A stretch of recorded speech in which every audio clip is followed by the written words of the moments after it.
Bien, son las muy buenas tardes, Mayra. Bienvenida a nuestra clase de hoy. Hola, profe, buenas tardes.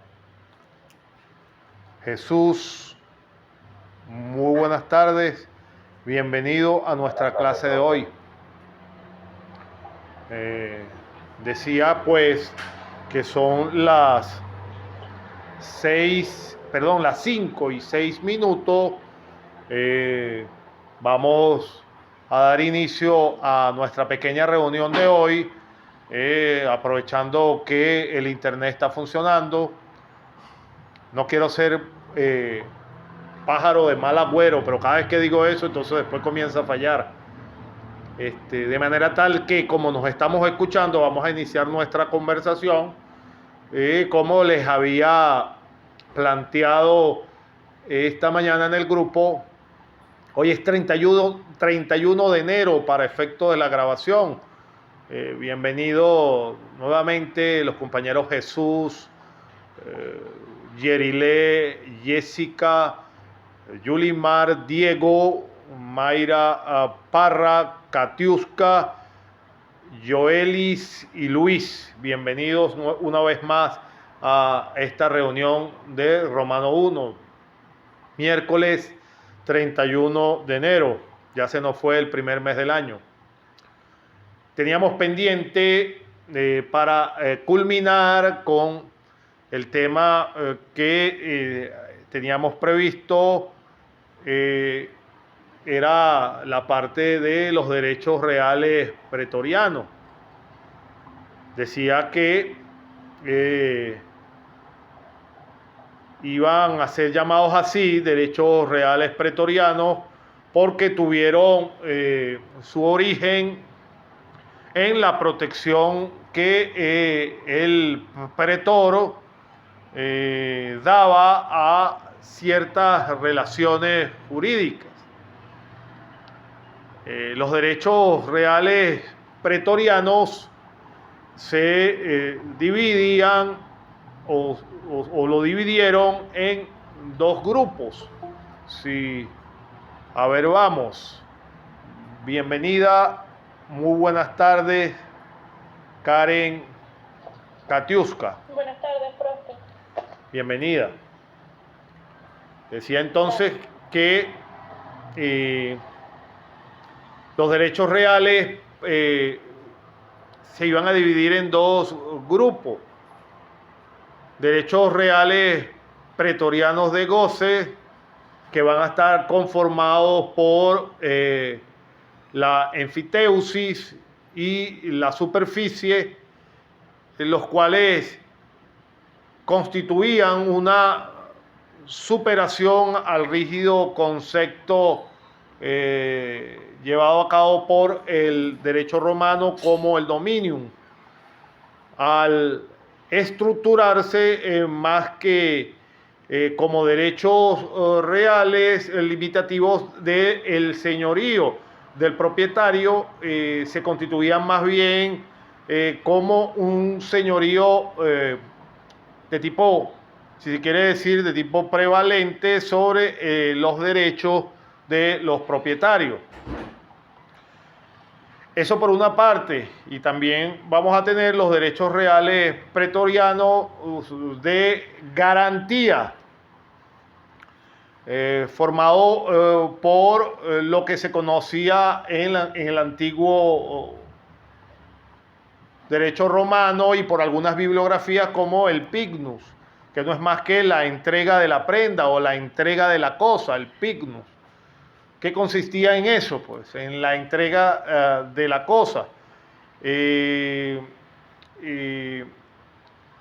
También iba a estar formado por la hipoteca, correspondiente, por supuesto, esta parte de la hipoteca no la voy a tocar porque corresponde a uno de los compañeros que la desarrolle en la futura exposición que vamos a organizar y desarrollar a partir de estos inicios. Entonces, estos derechos sumándolos todos, estos derechos de garantía, denominados derechos reales, pretorianos, protegidos por el pretor, vamos a contar con la propiedad bonitaria, el derecho de superficie, el denominado derecho del agro, que en perfecto o imperfecto latín, como ya saben que no lo domino tanto, el ius agrovectigalis, el derecho de enfiteusis, la prenda y la llamada hipoteca. De manera tal que si comenzamos desde el inicio, la propiedad bonitaria, recuérdense que habíamos hablado de ella cuando vimos el tema de la propiedad. Sin embargo, podemos hacer un pequeño repaso de ella, de la propiedad bonitaria, en latín llamada también in bonis habere.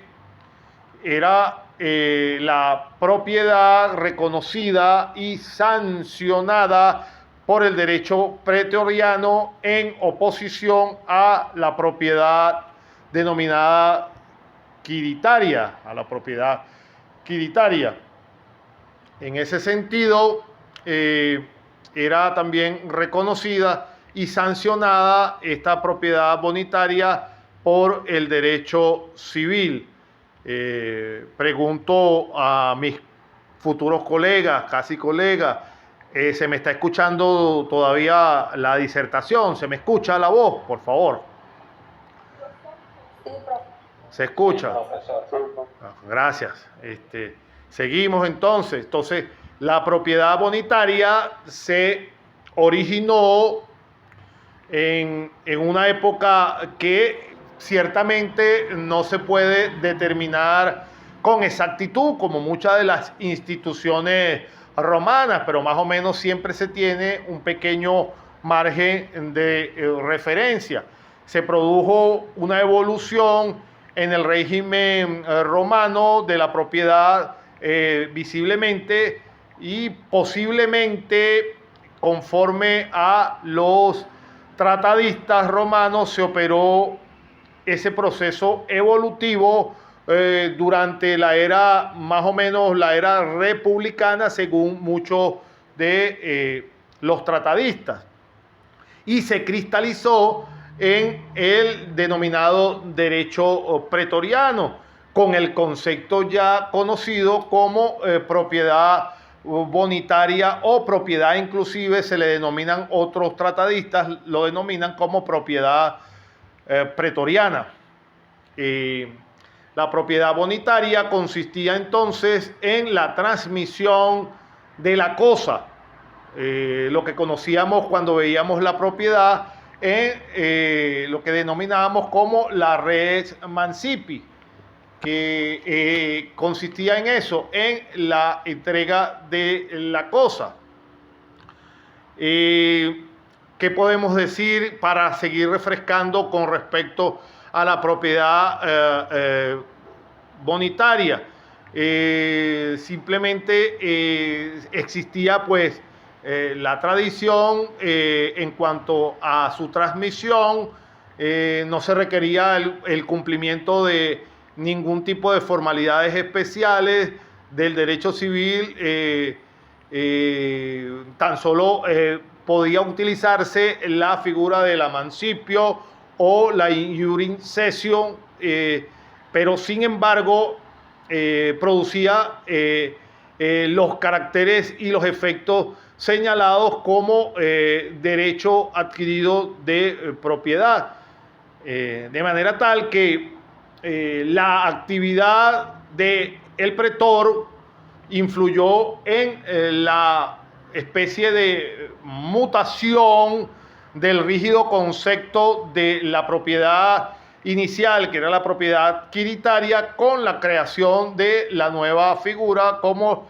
la propiedad bonitaria, originada en la venta de la cosa mancipi sin las formas solemnes del derecho civil, o puesta en posesiones de tipo de protección pretoria. Marlene, muy buenas tardes. Bienvenida a nuestra clase de hoy. Buenas tardes, profesor. Muchas gracias. Saludos a todos.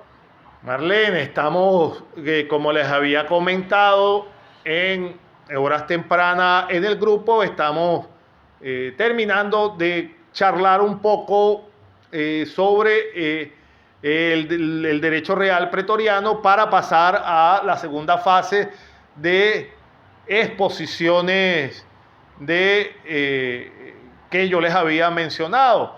Para este hecho, fíjense que hago un pequeño alto aquí en cuanto a la descripción de el refrescamiento de lo que habíamos nosotros tratado con respecto a la figura de la propiedad bonitaria, para indicarles que el proceso evaluativo de esta última fase de la asignación va a consistir en eso, en la participación activa de cada uno de ustedes en cuanto a parte del pequeño tema, del tema que va a englobar de manera completa las obligaciones. Y lo vamos a hacer ¿en qué orden? En principio en el orden descrito que yo les mencioné en el mensaje que le aporté al grupo. Y en cuanto al alcance, tienen que estar preparados siempre, puesto que va a ser sucesivo, pues. En el sentido de que por lo menos en este momento la compañera Zoila, le agradezco por favor a nuestra compañera, gracias por cerrar el micrófono, que se escucha el audio que tienen allá adentro. Le agradezco a Katiuska, por favor, si nos puede decir, gracias, muy amable Katiuska. Entonces tienen que estar preparados, porque noto que hasta los momentos, por ejemplo, creo que es la segunda en el orden, que es nuestra compañera Zoila, no está conectada por los momentos. Ella me pasó un mensaje y me indicó que iba a hacer todo lo posible por conectarse, puesto que tenía algunos inconvenientes.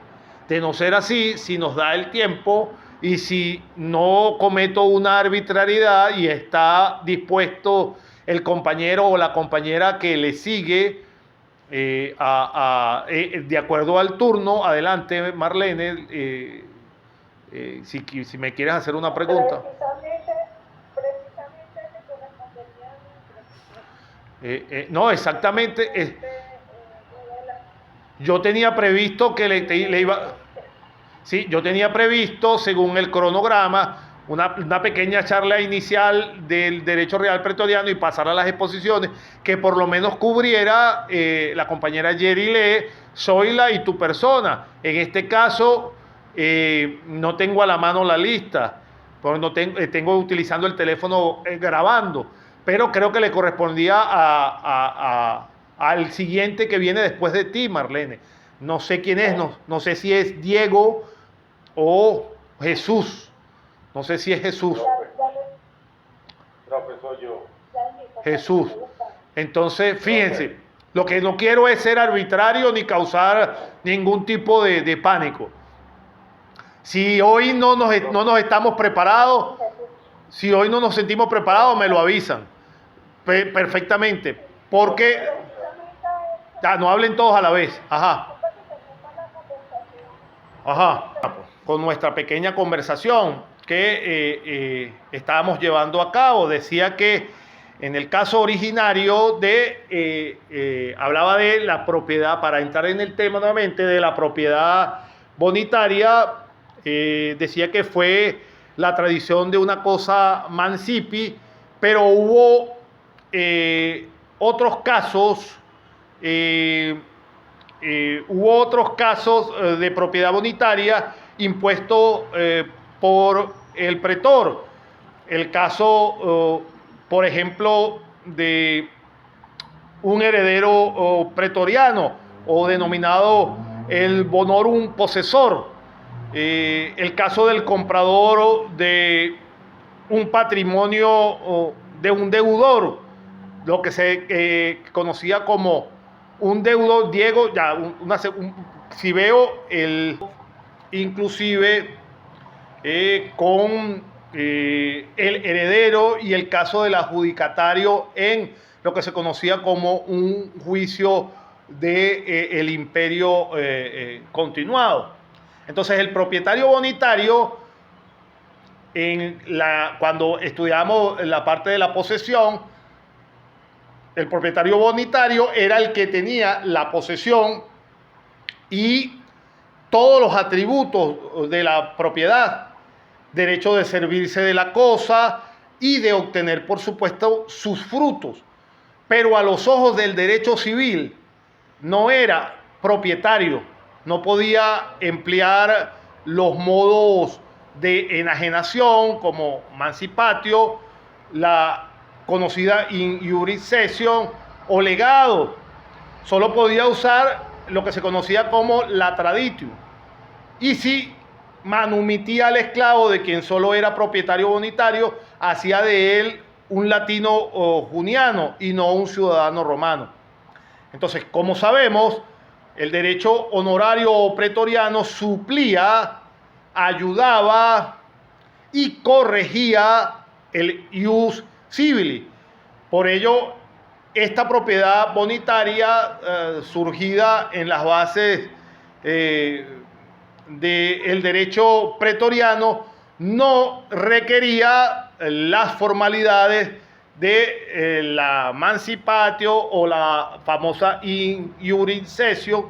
Con solo se requería para perfeccionarse la tradición. Es decir, con la entrega de la cosa simplemente se transmitía la propiedad. Eso para el derecho pretoriano, pues para el derecho civil, por supuesto, no era aceptado. Para el derecho civil tenía que cumplir con las formalidades del caso. Pasemos entonces a una denominación que si no habíamos hablado, ya saliendo del pequeño resumen que habíamos hecho de la propiedad bonitaria, hablemos del derecho de superficie. Este derecho real pretoriano nace de una institución jurídica que hemos estudiado entre los modos de adquisición de la propiedad por parte del derecho de gente. Recuérdense cuando hablábamos de la asección. Entre las varias especies de asección vimos la asección artificial y dentro de ella específicamente la edificación, es decir, cuando se construye una casa en un terreno ajeno. No sé si recuerdan, toda esa, deben de recordarlo, porque ustedes son muy oficiosos. Mientras el dueño del terreno no reclama la cosa por asección, el dueño del edificio puede usar ampliamente, puede hacer uso ampliamente del terreno sobre el cual ha construido. Puede vivir en la habitación, destinarla a cualquier objeto, cederla, transmitirla, por cuanto tiene un derecho real sobre la superficie del terreno, tiene un derecho real sobre la superficie del terreno, siempre y cuando, por supuesto, acuérdense, siempre y cuando su propietario no reclame nuevamente su uso y disfrute. Entonces, si tenemos un concepto, si tratamos de definir un concepto según la bibliografía, las variadas bibliografías que podemos encontrarnos de la superficie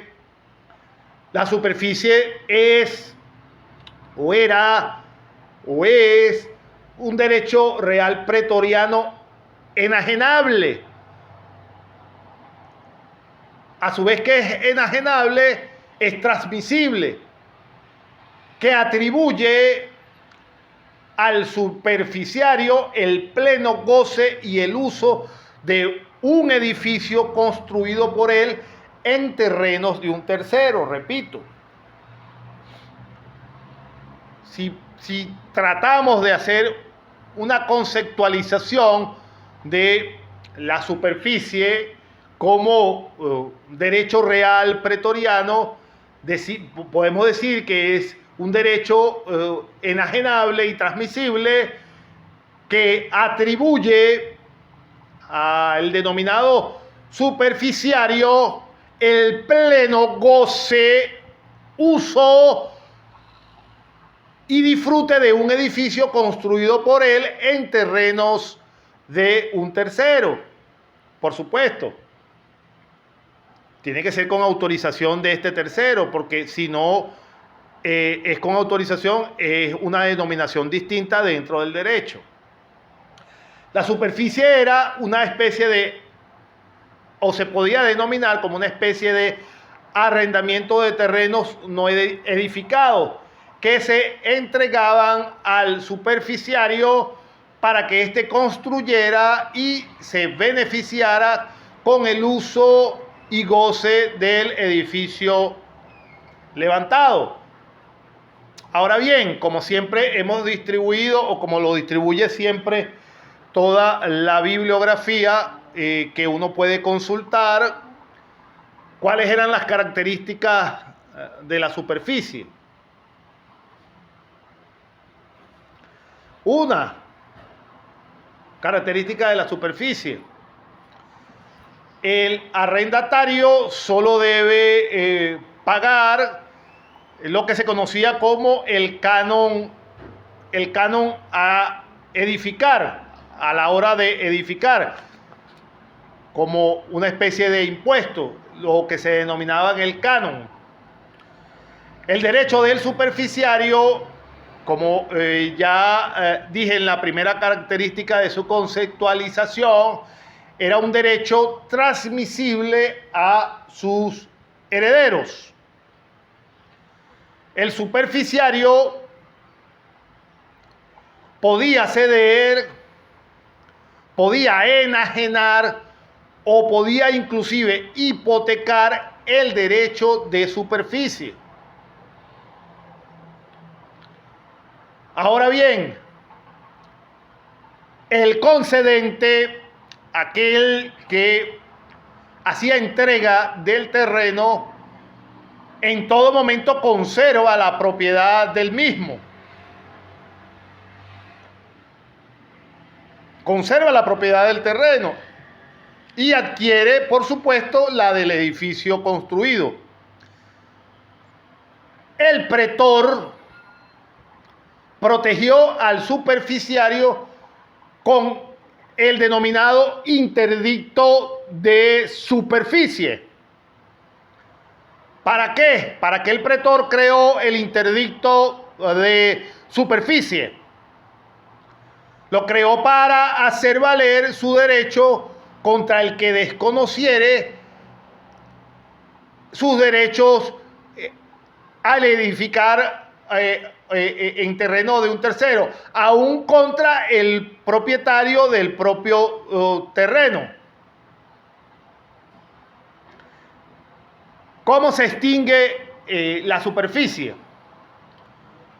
Se extinguía este derecho de superficie, por supuesto, con la destrucción total de la edificación que se había construido, o que ésta sufriere o haya sufrido un daño irreparable que impida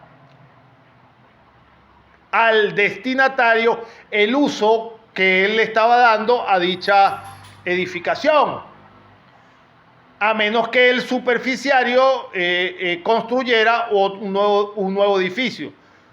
Esa era una forma de extinción de la superficie por pérdida de la edificación. Y por supuesto con la misma figura que ya hemos visto en varias instituciones de derecho romano, como es la confusión, que se caracteriza, y ya la hemos visto, por cuando el arrendatario adquiría la propiedad de terreno, de manera tal que si era dueño de la edificación y se hace dueño también del terreno, ya se extingue la superficie, puesto que hay la figura de la confusión. Me disculpan, la figura de la superficie. Ahora, vamos a otra de las figuras dentro del derecho real pretoriano. El ius in agro verticali.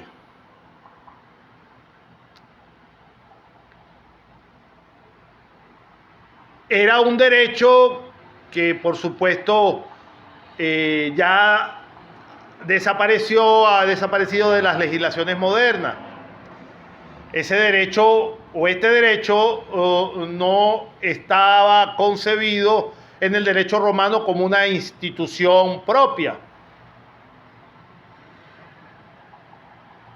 No obstante, era una realidad su existencia jurídica.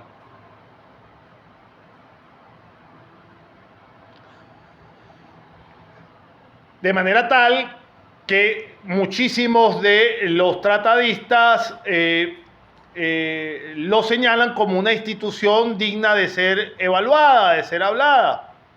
Entonces, para entender esta institución debemos remitirnos a lo que se conoce como el desarrollo o lo que se conocía como el desarrollo de la propiedad inmobiliaria en la antigua Roma, donde las personas que arrendaban al Estado tenían que pagar un canon que era llamado vectigali. Entonces, ¿en qué consiste este famoso ius in agro vectigali? Era aquella persona que hacía uso de terrenos municipales por un tiempo indeterminado y por ello le pagaba al Estado un estipendio que la ley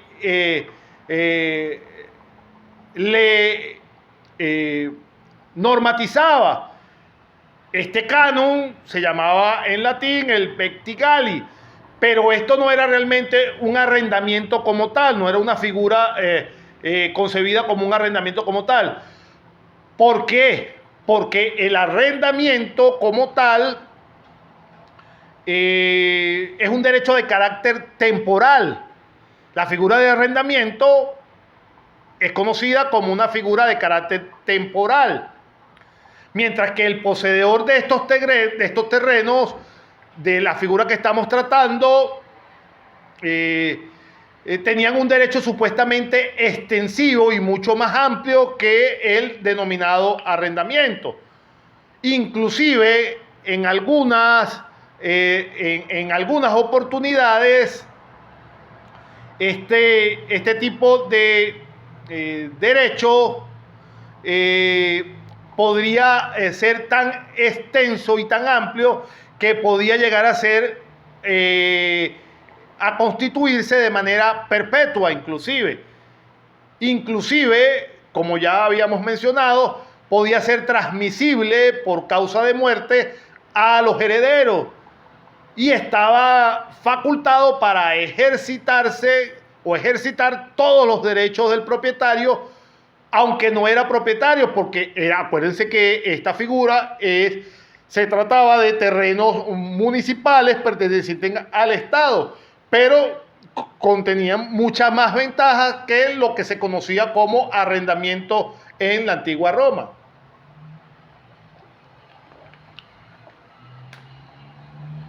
Entonces, esta figura del ius in agro vectigali era el arriendo, pero a perpetuidad. Pero recuérdense entonces